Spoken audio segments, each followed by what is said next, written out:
Welcome to this edition of Like Nobody's Business. I'm Mary Beth Sewald, President and CEO of the Vegas Chamber.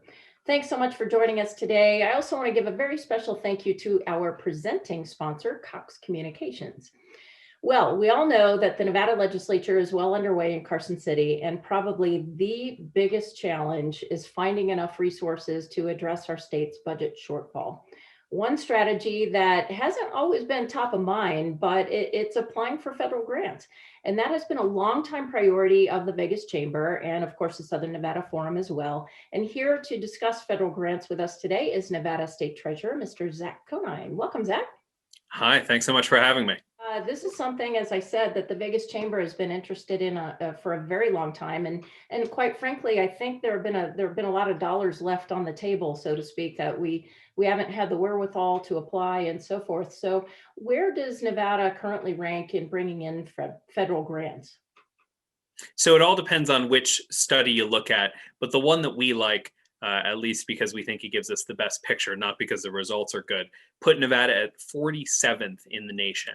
And so what that means is that we're falling under per capita levels, right? So these are adjusted based on size of state in all sorts of different categories.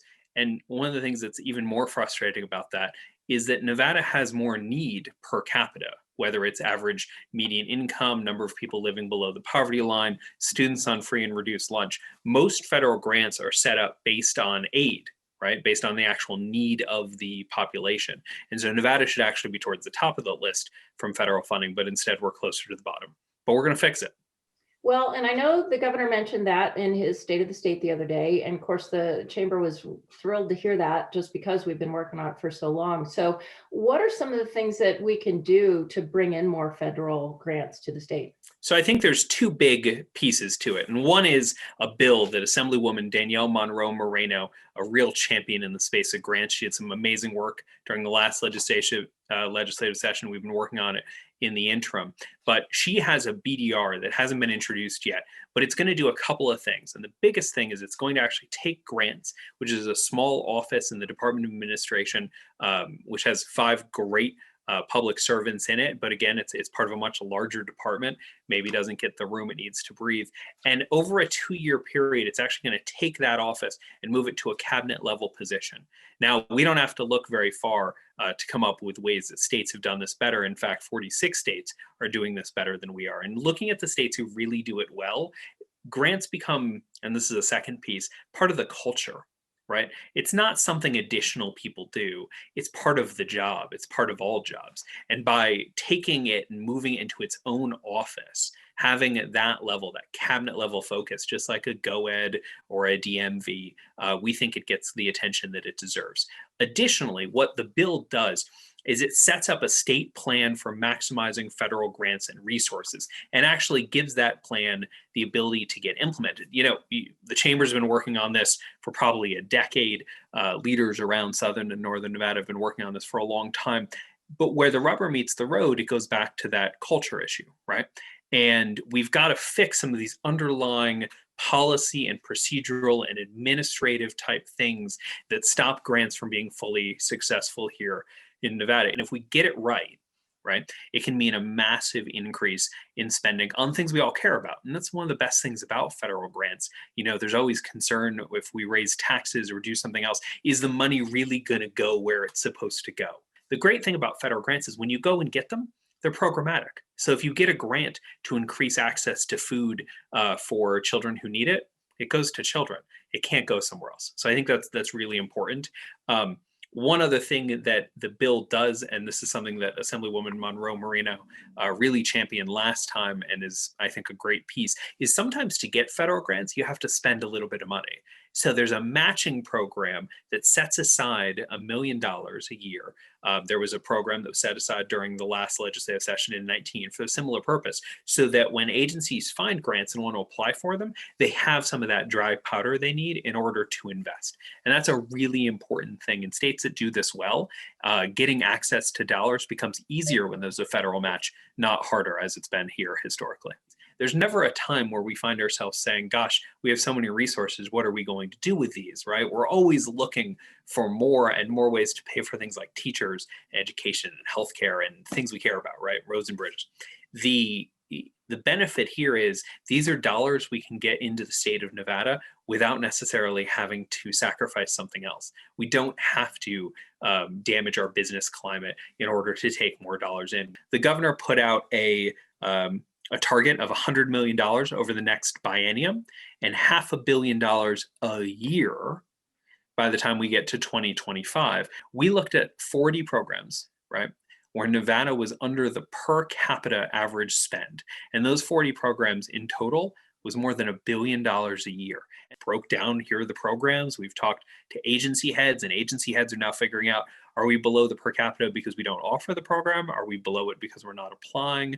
Are we below it because we offer this program and we need to offer this program? If we could just make some slight adjustments, and all of a sudden we open up the flow of money. But once it gets done right, it stays done.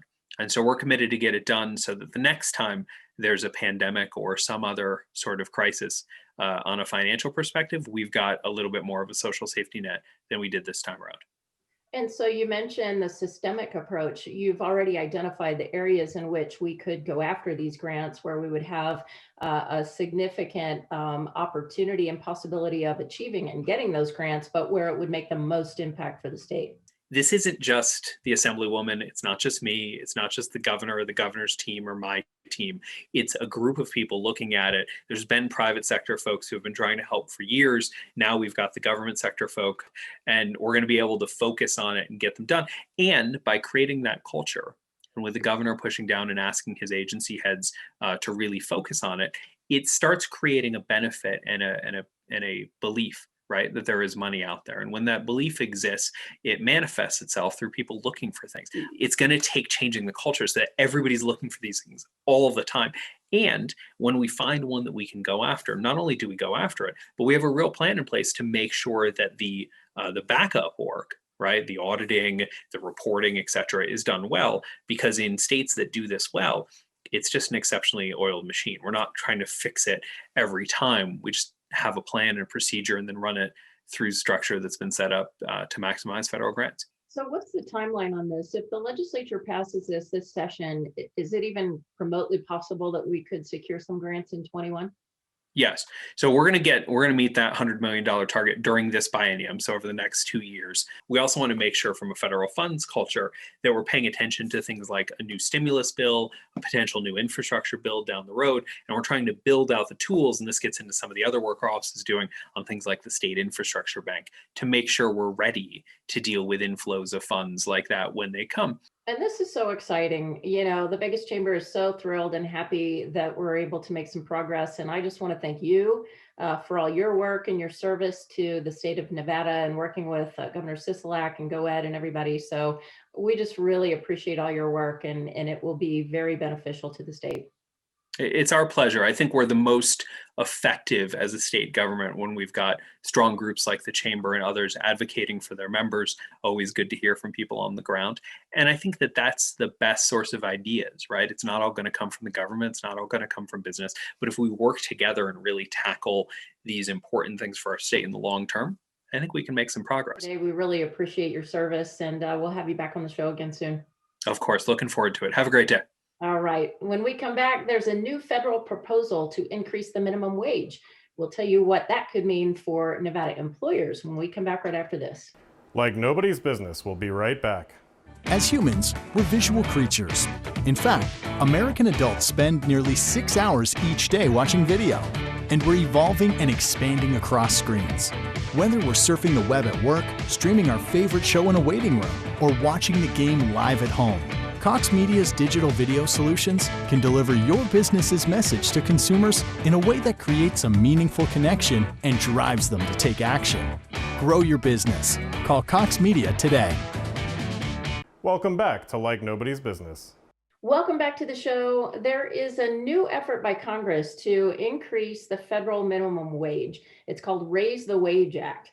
Here to share the details and explain the impact that this increase would likely have on employers is former Nevada Congressman and Chamber federal lobbyist, Mr. John Porter. Welcome, John. Thank you, Mary Beth. And it's always great to be with you on the program, and it's an honor to be part of the Chamber family. Let's talk a little bit about the environment first, and then I'll kind of walk through the bill. President Biden during his campaign was very specific in his goal to raise the minimum wage to $15 an hour, federal minimum wage to $15 an hour. And in fact, once elected, within 24 hours of his election, he laid out his top 10 goals for the administration. And one of the top 10 goals, again, including COVID and including infrastructure in healthcare and a lot of other priorities, he included the importance of raising the minimum wage. So it has been a priority for the administration. Again, it was a part of the campaign.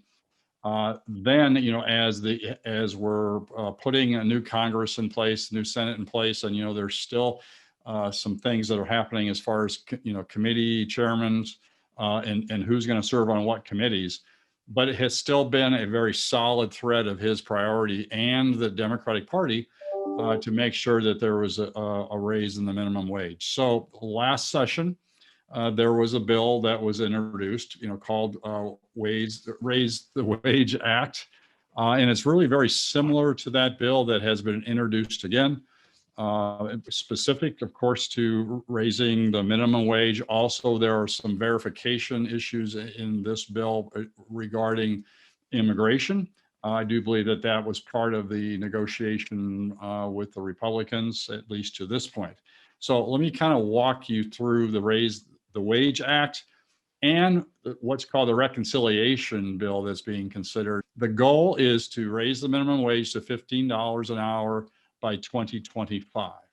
What does that mean? It means that likely it would be an immediate increase from the to $9.50 as a federal minimum wage. And as you know, Nevada has other qualifiers to an additional dollar, depending on healthcare and a few other issues that I know that the chambers played a big role in making sure these benefits and additions were in place. So $9.50 immediately, likely then go to $10.60 an hour by the end of 2021. And then an increase at $1.10 a year up to $15. The tip earners would immediately go to $5.10 an hour, and then it would be actually a faster increase to the $15 an hour by 2025.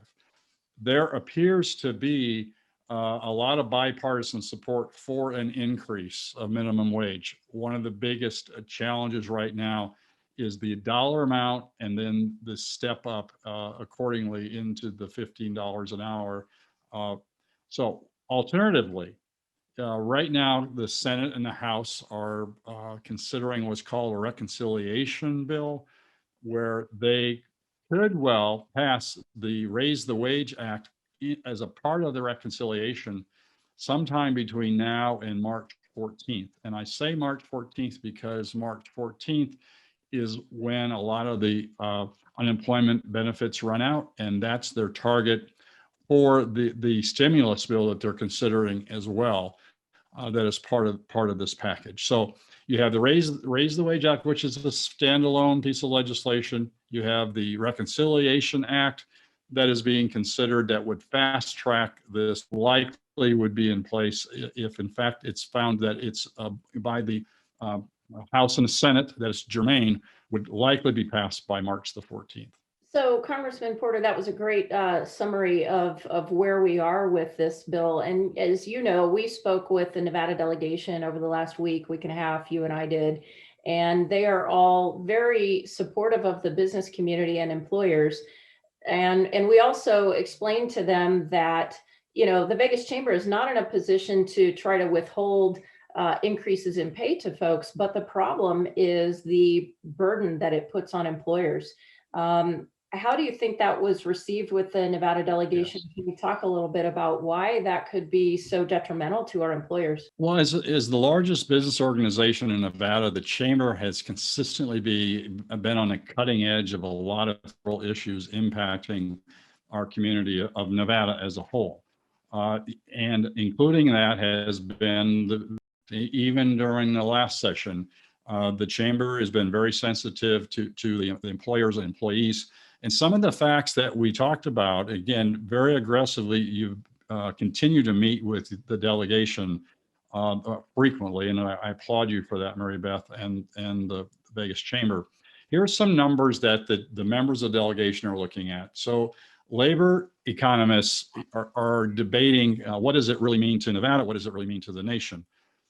They do believe that the economists think that $15 increase may help millions of Americans out of the low income and low wages.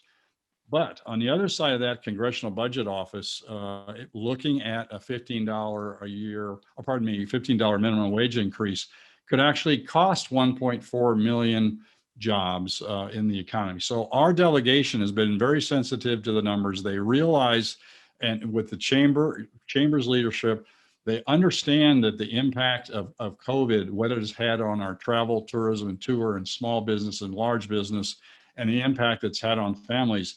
And they too are looking for ways to make sure that, in fact, if the language passes, that there's a step-up process that would be a little more gradual than through 2025. So again, kudos to the chamber for being on the front of this during last congressional session and this congressional session to date.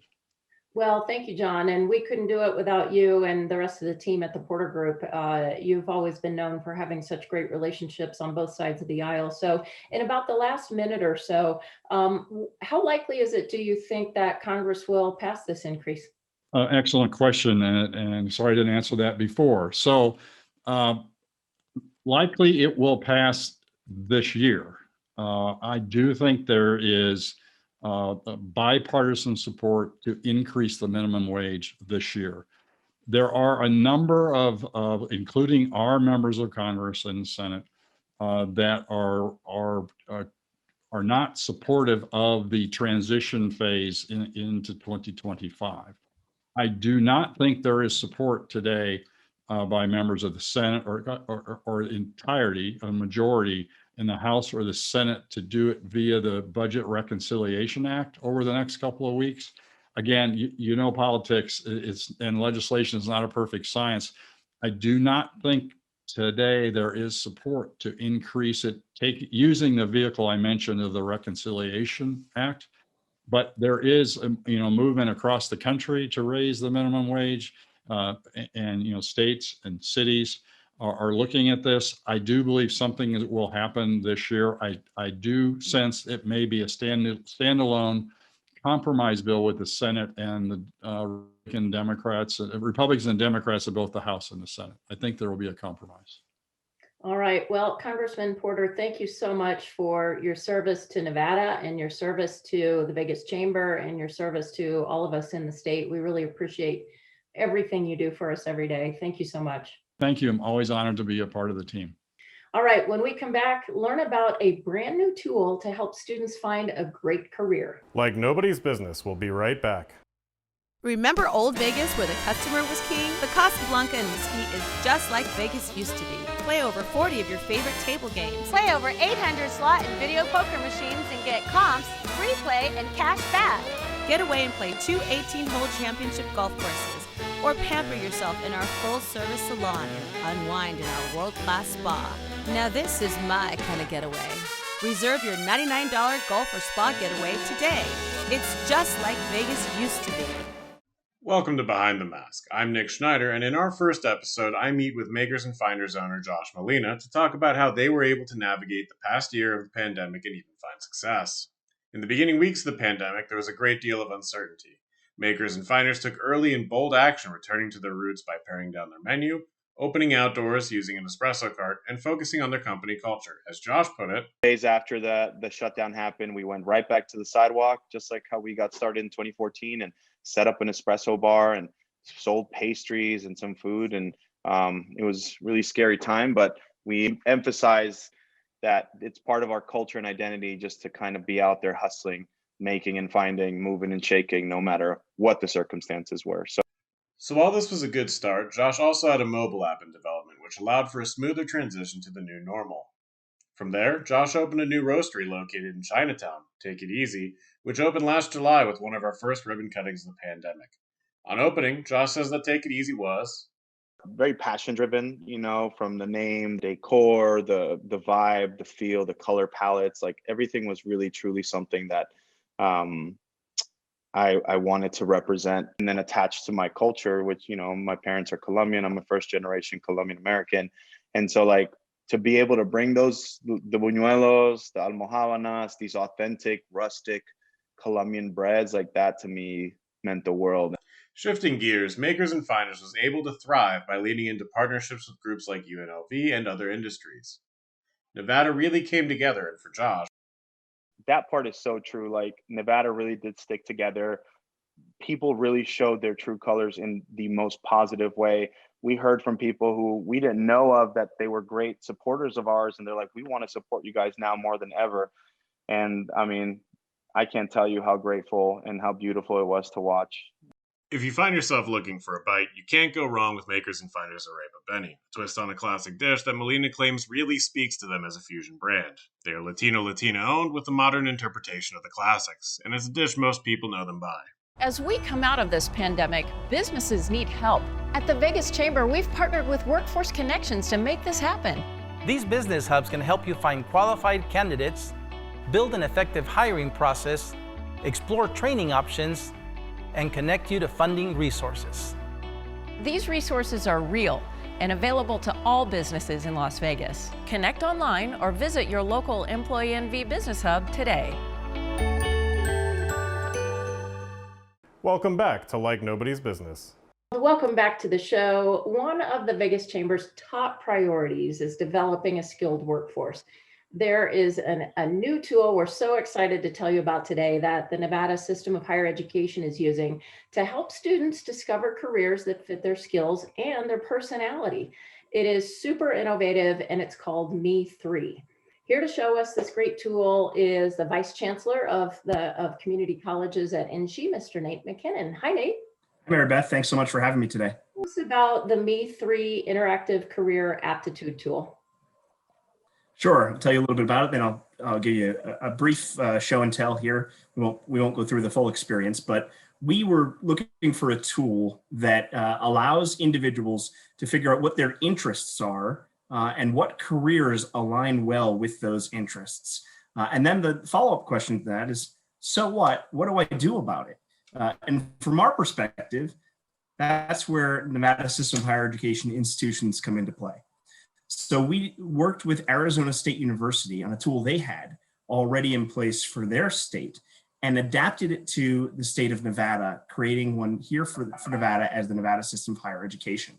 We were so excited that it came out the way it did. It's an interactive game that can be used from anyone from middle and high school all the way up to an adult looking to return to the workforce. So we're very excited, and it shows a pathway directly into multiple career opportunities that align with each individual's interests. Most importantly, Mary Beth, it's free to play thanks to a generous gift from the Rogers Foundation to make all of this possible. So anyone can use it, and we encourage them to do so. Well, it's so generous of Beverly Rogers to have donated for this. I know education has always been very near and dear to her heart, but I'm eager to see a little bit of a demonstration so our viewers can see exactly how innovative and unique this tool is. All right. So this is the landing page here, and it's me3.careers/Nevada. And an individual would click on this right here, and it'd take them to ask them where they are. And we'll say we're currently in high school. We're living in Nevada. And after we agree to the legal terms, it shows us an example of how the game works. I'm just going to start to play the game here. But as you can see, there are images that come up, and we'd ask an individual to just pick the one that most interests them first, the one that's their first gut reaction of the one they like more, or sometimes the one they like the least, less than the other, if that makes sense. And what's happening is there's science occurring behind the scenes using a algorithm that matches on distance, and ultimately we get to top career choices. So there are 60 images. I already played this game beforehand since we don't have a lot of time today to go through and see. And here are the top 3 on the left and the top 22 others on the right that you can see. And for each one, we can learn a bit more about it, learn what the job opportunities are within the state of Nevada, learn what the average pay is as well in the state of Nevada and elsewhere.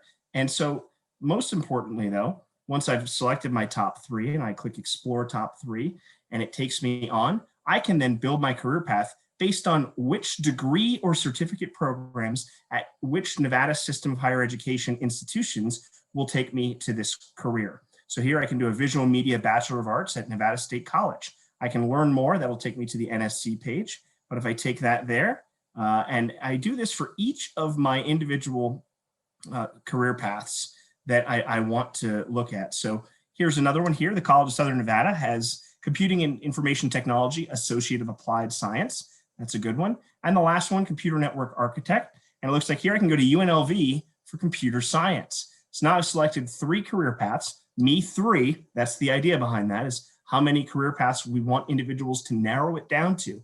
We don't want people to go into college thinking of 7 to 10 career paths. And now I can go to each institution and directly apply to those programs. So most importantly, this is a fun, interactive tool. It is free to individuals to be able to use. And we are just thrilled about its utilization already. We're working with Clark County School District and the other school districts in the state. We were so excited to present it to the Vegas Chamber as well. And what we see here is a different way of going about understanding what makes us excited in terms of a career. But what we're ultimately trying to do, Mary Beth, is make sure that students get to our institutions as undeclared or undecided or general studies, and then end up changing their major 3 or 4 times, because we know when that happens, they're far less likely to complete a degree or certificate, and that's not good for anyone. We're very excited about it and excited to share it with you today. Well, Mr. Vice Chancellor, I think I was so excited about this because I know we call it a game, but it is very serious and it's a real tool that gives students and gives people the opportunity to really discover maybe what their strengths are and what their passions are. And then after you go through that, you get the opportunity to see where you can upskill for those or get the education and the training that you need for those. I think this is just an amazing tool. Well, thank you so much. You know, as I mentioned earlier, our original target audience was young people in high school and even students already enrolled at our colleges and universities. But that was before the pandemic hit. And now I think the value of this tool to displaced workers and folks looking to upskill to a new career is huge. And we hope that you and your members will enjoy it and will tell others to be able to play the game as well and see what it is that might interest somebody in a career pathway. Well, this is so exciting, Nate. Thank you so much for joining us today. I really appreciate that you and INCHI and the Rogers Foundation were able to make this resource available to our students. And I just can't tell you how much we appreciate that. So thank you very much for being with us today. Thank you for having me. Really appreciate it. All right. I also want to give a great big thank you to our presenting sponsor, Cox Communications today. On behalf of the Vegas Chamber, thank you so much for watching. I'm Mary Beth Sewald.